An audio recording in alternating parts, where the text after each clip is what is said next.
जय हिंद साथियों, मैं जितेंद्र कुमार आप सभी का टारगेट 90 बैच पर अभिनंदन करता हूं। साथियों, ये बैच आप सभी के लिए रेलवे ग्रुप डी का स्पेशल तौर पर लेकर के आया हूं, ये आप सभी जानते हैं। साथियों, मैंने इस बैच में आप सभी को जो क्रैश कोर्स की तैयारी करा रहा हूं, बहुत सारे वीडियो को अपलोड कर दिया है। आप अभी तक उस वीडियो को नहीं देखे हैं तो एसपी मंत्रा क्लासेस सर्च कीजिए और उस पर हमारा एक फाइल है target 90 batch RRC group D, उसी पर मैं आपको सारे वीडियो को अपलोड करते आ रहा हूं साथियों। और मैं आशा करता हूं कि आप उन वीडियो को जब देखिएगा तो निश्चित तौर पर आपको साथियों एक ऊर्जा प्राप्त होगी और उसी ऊर्जा के सहारे आप परीक्षा में जाइएगा तो एग्जाम में सारे प्रश्नों को हल कर पाइएगा। साथियों, एक बात याद रखिएगा, हमेशा जो मैं पढ़ा रहा हूं एग्जाम बेसिस पर पढ़ा रहा हूं, पूरे दृष्टिकोण से ये ध्यान में दिया जा रहा है कि जो क्वेश्चंस है ना वो आपके RRB group D NTPC level पर मैं सारा क्वेश्चन को दे रहा हूं और पिछले कई सालों के वीडियो को मैं उस पर मैं प्रीवियस ईयर के क्वेश्चन को भी रख रहा हूं साथियों। तो इससे पहले कि आप हमारे चैनल पर नए व्यूअर है, आप चैनल को सब्सक्राइब कर लीजिए, बेल आइकन दबा दीजिए ताकि समय समय पर हमारे नए वीडियो का नोटिफिकेशन आपको मिलता रहे साथियों। अभी जो हमारा टॉपिक चल रहा है वह एवरेज का क्लास चल रहा है साथियों। इस एवरेज की क्लास में मैं आपको 3 वीडियो ऑलरेडी यूट्यूब पर अपलोड कर दिया था। अब मैं आज चौथा क्लास लेने वाला हूं, इसमें आप हमारे साथ जुड़े रहिए और अच्छी तरह से साथियों ईमानदारी पूर्वक मेरे साथ बने रहिएगा। चलिए आज के इस क्लास को शानदार बनाते हैं, आप हमारे साथ शुरू से अंत तक रहिएगा। शुरू करता हूं साथियों, देखिए बहुत ही मजा आने वाला है, जीरो से हीरो तक का सफर हम लोग तय करेंगे। चलिए ध्यान दीजिएगा क्या कहता है, समझिएगा। ये जो हमारा क्लास होगा ना साथियों, ये हमारा जो है क्लास 4 होगा, इस बात को आप समझिएगा, ठीक है। क्लास 4 में हमें कुछ बातों को इसमें थोड़ा सा जानना भी जरूरी है। जैसे मान के चलिए कि हम इस टॉपिक से संबंधित प्रश्न को हल करेंगे तो ऐसे हल करने के लिए हमें कुछ बातों को जानना जरूरी है। समझिएगा साथियों, हमारा कंसेप्ट है, ये कंसेप्ट क्या कहता है जरा सा गौर से आप सुनिएगा। कंसेप्ट देखिएगा ध्यान से, कंसेप्ट, ठीक है। ये क्या हो गया साथियों, कंसेप्ट। समझिएगा कंसेप्ट है क्या से। अब एक बार जानिए, यदि हमने यहाँ पर 1, 2 और 3 लिख दिया तो हम आपसे पूछे कि औसत क्या होगा, तो आप कहिएगा कि इसका एवरेज क्या होगा, 2 होगा। बात को समझ रहे हैं साथियों, आप तो कहिएगा कि एवरेज 2 होगा, ठीक है। यदि मैं इसमें 1 जोड़ दूं, ठीक है, ध्यान से देखिएगा, अच्छी तरह से सीखते हुए चलना है साथियों।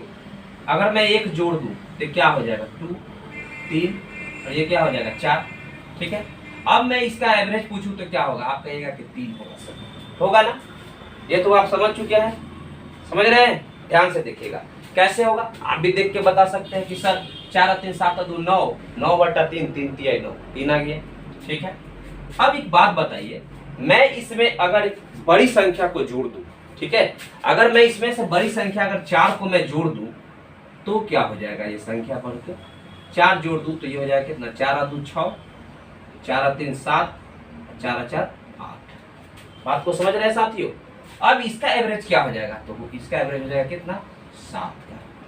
कैसे, 8 7 15, 15 5 20 21, यानी 21 हो गया। अब बट्टा में 3 7 बार में कट जाएगा साथियों। बात तो आप समझ रहे हैं, तो कितना आ गया है, 7। जरा यहाँ पे आप गौर कीजिएगा, जैसे जैसे मैं संख्या में प्लस करते जा रहा हूं औसत में भी प्लस होते जा रहा है, जितना कर रहा हूं उतना उसमें भी प्लस होते जा रहा है औसत में। जरा गौर कीजिए, मैंने संख्या में 1 बढ़ाया तो औसत देखिए यहाँ पे बढ़ के क्या हो गया, +1 बढ़ गया, ठीक है। अब मैंने जब इसमें 4 बढ़ाया तो यहाँ पे देखिएगा ध्यान देकर के, ये संख्या में कितना बढ़ गया, ये औसत में कितना बढ़ गया, 4 बढ़ गया। यानी कि संख्या में हम जितना बढ़ाएंगे ना हमारा औसत भी उतना ही बढ़ जाएगा, ठीक है। जितना उसमें जोड़ेंगे उसका औसत भी उतना ही बढ़ जाएगा। इस बात से सहमत है साथियों। चलिए आगे बढ़ते हैं। यदि आप सहमत हैं तो अब हमें देखना है कि इसका कंडीशन घटाव के केस में कैसा होता है। मान के चलिए साथियों, अब हमें देखना है कि इसमें घटाव में क्या कंडीशन लाता है ये। अगर मान के चलिए मैं यहाँ पे लिखूं 8, 9 और 10, अब मैं आपसे पूछूं कि बताइए इसका औसत क्या होगा, तो आप कहिएगा कि सर इसका जो औसत होगा ना वो कितना हो जाएगा, 9 हो जाएगा, ठीक है ना साथियों। अब एक बात बताइए, यदि इन संख्या में से मैं 1 घटा दूं तो क्या प्राप्त होगा, ये होगा क्या 7, ये घटेगा तो 8 और ये घट गया तो 9।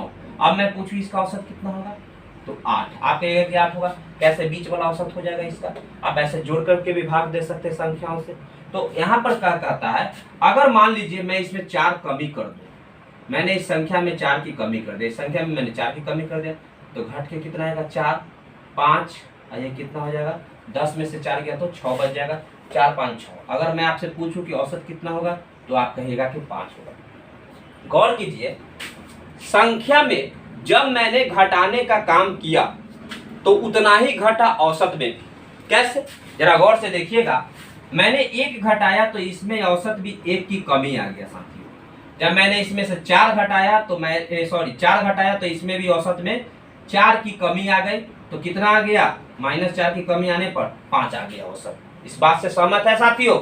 चलिए आगे समझिएगा। अब आपके मन में ये सवाल उठ रहा होगा कि औसत में जितना वृद्धि करेंगे, जितना कमी करेंगे, तो संख्या में जितना वृद्धि जितना कमी, उतना ही औसत में वृद्धि कमी हो जाती है। तो क्या मल्टीपल के केस में ऐसा होता है, गुना के केस में ऐसा होता है? आपका ये प्रश्न रहेगा तो मैं कहूंगा हाँ जरूर होता है। कैसे, जरा आप गौर से देखिएगा। अच्छी तरह से सीखते हुए चलना है साथियों, ठीक है, एकदम 0 लेवल से सीखना है और परीक्षा को नस्तेनाबूद कर देना है। चलिए ध्यान दीजिएगा साथियों, क्या कहता है। मान लेते हैं कि मैंने एक 3 संख्या ले लिया, ठीक है। यदि मैं आपसे पूछूं कि इसका औसत कितना होगा तो आप कहिएगा कि सर इसका औसत 2 होगा। बिल्कुल सही बात है। अगर मैं कहूं कि इसको मैंने 2 से गुना कर दिया तब इसका क्या संख्या हो जाएगा, 2 एकम 2, 2 दूनी 4 और 2 तिहाई 6। तो अब बताइए कि इसका औसत कितना होगा, तो आप कहिएगा कि सर 4 होगा। समझ में आ रहा है, बीच वाला औसत हो गया 4।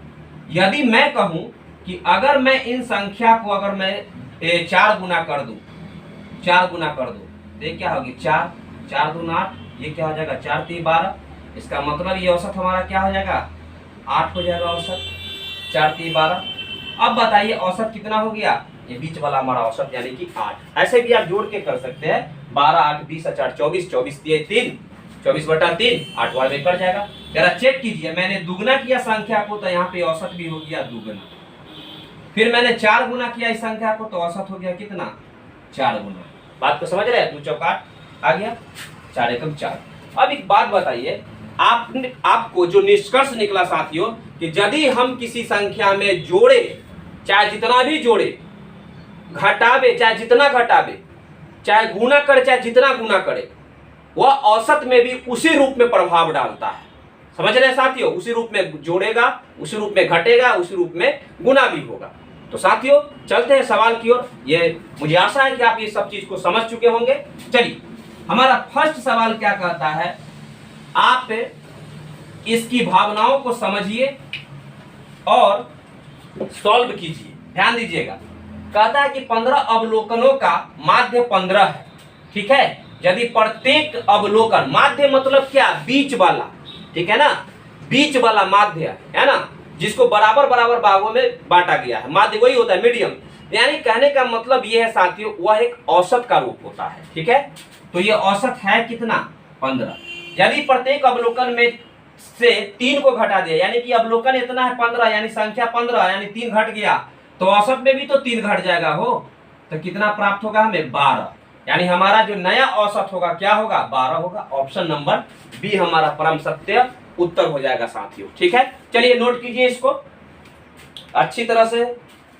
चलिए बढ़ते हैं अब अगले सवाल में, ध्यान दीजिएगा साथियों। हमारा अगला सवाल क्या कहता है इसके बारे में थोड़ा सा देख लीजिए। 11 संख्याओं का औसत 7 है, यदि प्रत्येक संख्या को दुगुना कर दिया जाए तो संख्याओं का नया औसत क्या होगा। साथियों 11 संख्याओं का औसत कितना है 7 है, समझिएगा इस बात को। औसत जब 7 है, ठीक है, औसत जब 7 है, यदि प्रत्येक संख्या को दुगुना कर दिया जाए, यानी संख्या में दुगुना करेगा तो औसत में भी तो दुगुना हो जाएगा। इसका मतलब क्या हो जाएगा, नया औसत हमारा 7 दूनी 14। परम सत्य उत्तर हो जाएगा साथियों, ऑप्शन नंबर डी हमारा आंसर होगा। नोट कीजिए इसको भी, बड़ी आसान सा सवाल है ना। दिख रहे हैं कि जितना दुगुना करे चाहे तिगुना करे चाहे चौगुना करे, उससे कोई फर्क नहीं पड़ता, हमारा एवरेज भी उसी रूप में उतना गुना हो जाएगा, ठीक है। बड़े सवाल आगे की ओर। चलिए हमारा अगला सवाल क्या कहता है, ध्यान से देखिएगा साथियों। हमारा नेक्स्ट सवाल कहता है कि शादी के समय एक औरत और उसके पति की औसत आयु 23 वर्ष थी। समझिएगा, जब शादी हुआ था ना तो उससे कहता है कि एक औरत और उसके पति की औसत आयु, यानी दोनों के बीच का जो एवरेज है, दोनों के बीच का जो एवरेज है साथियों उनके उम्रों का वो 23 वर्ष था। ठीक है, 5 वर्ष बाद उनके पास 1 वर्ष का बच्चा है। अब सारे परिवार की औसत आयु क्या होगी? ग्रुप डी 2014 में पूछा गया सवाल है साथियों, बहुत ही सिंपल सा सवाल है, गौर से इसको केवल समझना है खाली। बात बताइए 5 साल पहले इनके उम्र का औसत कितना था? 23 वर्ष। तो 5 साल बाद कितना होगा? जाहिर सी बात है, जितना संख्या में वृद्धि होगा उतना ही औसत में वृद्धि होगा। 5 साल बाद आ जाइए तो 5 साल औसत में भी बढ़ गया, तो अब हो गया 28 साल। बात बताइए, ये तो उनकी औसत में 28 साल का वृद्धि हुआ। अगर हम दोनों जोड़ा का अगर हम कुल योग बोले तो क्या होगा? तो दोनों जोड़ा के उम्रों का जो योग हो जाएगा साथियों 28 दूना 56। ये कितना हो गया अब इनका? 56 साल। बात को समझ रहे हैं? दोनों का उम्र का जो ये अब यहाँ पर जो योग मिल गया हमें, क्या हो गया? 5 साल बाद हमने औसत प्राप्त कर लिया, इन दोनों के उम्र का जो योग हुआ कितना हो जाएगा? 28 दूना 56। अब बताइए, अब क्या कहता है कि 5 साल के बाद अब इनके पास एक बच्चा आ गया, एक बच्चा आ गया, समझ रहे हैं? ये हो जाएगा 57। अब कितने व्यक्ति हो गए? एक तो पति पत्नी दोनों, एक बच्चा हो गया, कितना हो गया? 3 हो गया। 3 से हम भाग दे देंगे। अब इसका एवरेज कितना होगा? 19 3 57, 19 बार में कट जाएगा, यानी कि अब जो हमारा इस परिवार का औसत होगा 19 वर्ष होगा। बात को समझ रहे हैं साथियों? नहीं समझे क्या? तो फिर से समझाता हूं। कहता क्या है, देखिएगा ध्यान से। जब पति पत्नी का उम्र जो रहा होगा उस वक्त, मान लीजिए कि पत्नी का उम्र 20 साल, पति का उम्र 25 साल रहा होगा, तो 5 साल बाद तो दोनों का उम्र बढ़ेगा ही, तो वो 25 हो जाएगा, तो ये 30 हो जाएगा। बात को समझिएगा।